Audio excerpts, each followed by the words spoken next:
No good. At this rate, the last of my brain cells would turn to mush before I could actually answer her question. Nothing mentionable, though I was considering to join the literary club before finding out it had actually been disbanded a while ago. I also wanted to join the literary club. So she was that other student, but somehow it suited her completely. How about this? Since we're both would-be members of the literary club, let's try to restore it with the two of us. Okay. So that's how our project for Restoration of Literature Club began, or something like that. For now, all we really did was attaching a poster to the bulletin board. The next morning, something odd happened. Remember the girl who had now been skipping class for 2 days consecutively? Shimizu Yumi, wasn't it? Well, here's how it all went. Third day of the new term, just before morning class. I was napping on my seat, enjoying the last 5 minutes I had before the class would start. While considering if I should do something about my sleeping habits, or the lack of such, I heard someone taking the seat directly behind me. That seat had been empty ever since the beginning of the term, so naturally I turned around to have a look. The girl sitting behind me had long dark hair which she kept in a ponytail, pure, pale skin, and a face that would have looked flawless from every angle if it wasn't for her gloomy expression. She seemed to be glaring right at me. What's with that look? I wasn't staring at her that hard, I think. Shizumu-san, wasn't it? Huh?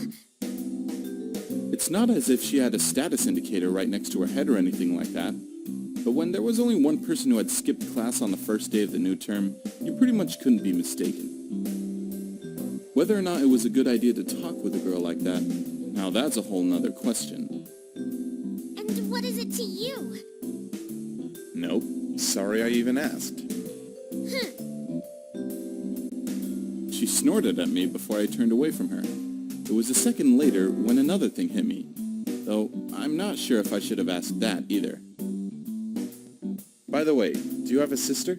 Huh? For a second there, she looked at me with a surprised expression on her face. But a second later... Yeah, what about it? On a second thought, nothing at all.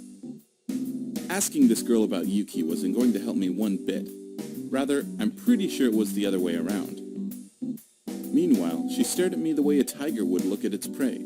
I was saved when math teacher Iseki walked in nonchalantly, unbeknownst of this battle for survival, and started his class. By lunchtime, I was surprised to find out that the girl had already disappeared off to somewhere. Well, it was probably better that way around. After school, it was time for a second meeting of our Restore the Literature Club Association. Of course, no such association really existed, and the only two members were Yuki and myself. But it's a thought that counts, right? Making my way to the school library, I found Yuki sitting quietly in the exact same spot as yesterday. Just how early did she come here anyway? Yo!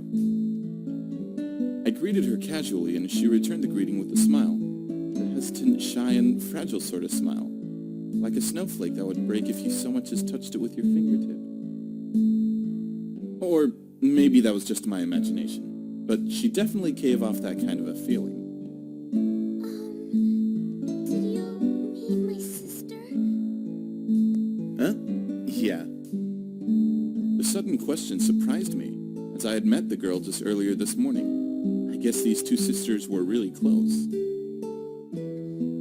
She's a bit mean at times, but she still means well. That so? I'd like to know just what I did to get on her nerves like that on the first place. I can't say. I let out an empty sigh and opened up the book I never had the chance to read yesterday. While my eyes followed the flow of the words, my thoughts were elsewhere.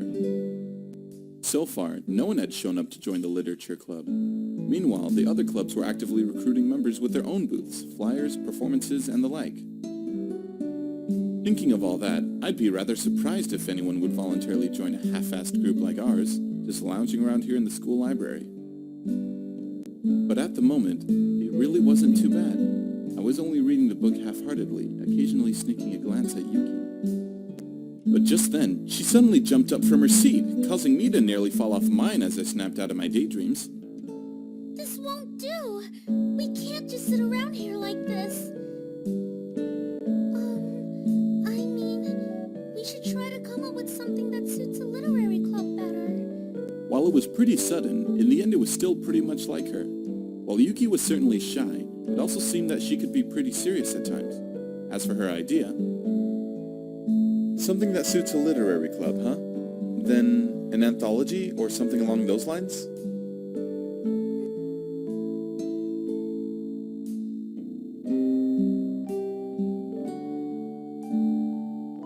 Well, even if you're told to, it's not that simple. I guess she's still pretty embarrassed about actually showing her writing to someone else. Oh well, we can just take it easy and say that for now. We're aiming for a collection of short stories and such. But if both of us were to write a story, I guess we'd still need a few more writers for even publishing a newsletter. I think there's a person who could write another one. With 3 short pieces, we'd be pretty much cutting the borderline, I guess. Still, if nothing else, it might attract more potential members. Maybe someone would end up reading my story and think, even I can do better than that. Still, don't tell me the third person she thought of was actually her sister.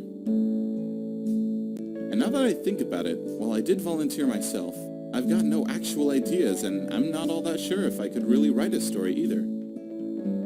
The last time I actually wrote something must have been 3 years ago or so, and back then, I was pretty much just imagining myself into various fantasy settings. Honestly, it's a little embarrassing remembering all that. Nope, that's definitely something I shouldn't show to a single living person, I thought to myself. The next day, Yuki never came to the library. I had no idea why, so I still ended up sitting here for the better part of an hour until I realized she probably wouldn't be showing up today. Days like this, huh? I thought to myself while staring out the window. Not that there was too much to see, though. Was there a meaning to spending my days like this? Just lounging around? Well, I certainly wouldn't achieve a thing like this. You eat, sleep, and fill the quota of those tiny routines for each day. So, often I'd try concentrating on the various things in store for the future. On a school day, that would be the weekend, or the next vacation. And of course, someday, I'd have a girlfriend, aim for college, find out what I want to do for a living, and so on and so forth. I mean, there's still time, right? Well, this is worthless, I thought, interrupting the two-way monologue inside my head. I picked up my stuff and decided to call it a day. While that was hardly a solution, it was all I could think of for now. The next morning, I met Yumi, Yuki's troublesome sister, at the class again. Yet you could tell that there was something different about her today. Morning. Yuki asked me to tell you that she's sorry about missing yesterday's club meet. A huge difference to yesterday's foul mood. It was as if there was something melancholic about her expression.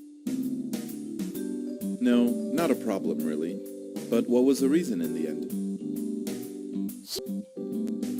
Her melancholy, or whatever it had been, was completely gone. I felt like an idiot for worrying about someone like her in the first place.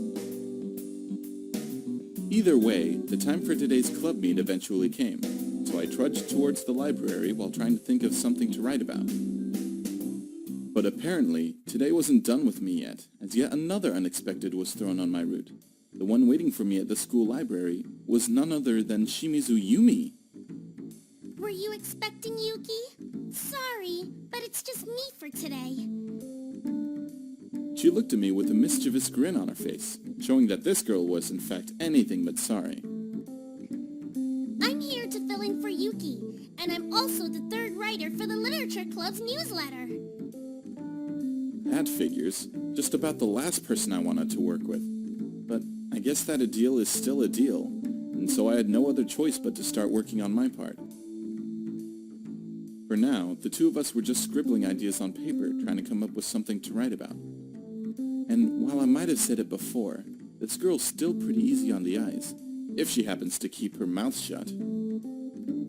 I had a few vague ideas on what I wanted to write, so I'd spin these around in my head, occasionally writing a word or two on the paper. Still, it would be an overstatement to say that I was actually getting any work done either. Meanwhile, Yumi had gone completely silent. Something pretty uncharacteristic of her, I thought. Any progress on your side? I mean, what's that got to do with you? It's none of your business. While that's what she said, something was definitely off here.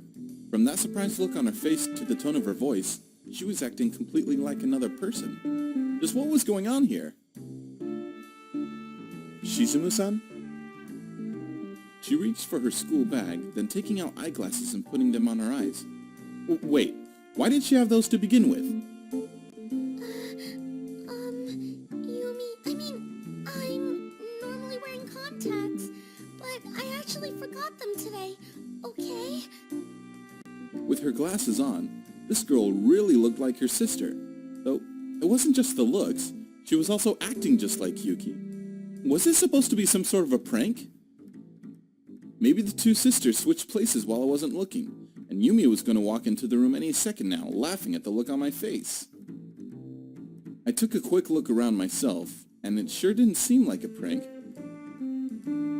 I'm sorry, I don't get it. Just what the heck is going on here?